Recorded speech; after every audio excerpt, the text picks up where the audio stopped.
إن الحمد لله قد لا نبي بعد القضاء قال رسول الله صلى الله عليه وسلم جاهد المشركين بأموالهم وأنفسهم وألسنتهم رواه সুনান আবু দাউদ।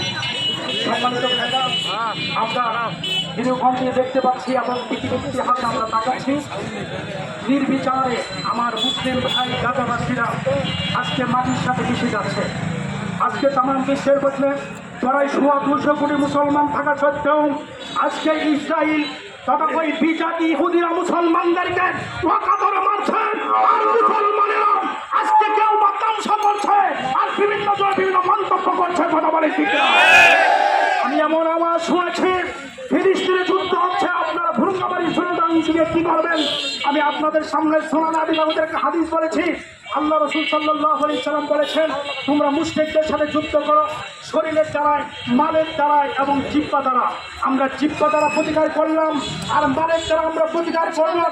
যে সমস্ত ব্যবসায়ী ভাইরা আছেন, আমার যে সমস্ত মুসলমান বন্ধুরা আছেন এবং স্বাধীনতা স্বামী যারা মানব জড়িত মানুষ রয়েছেন, ধর্ম কর্ম নির্বিশেষে এখন আমরা স্লোগান করি, ইসরায়েলের পণ্য ব্যবহার করব না।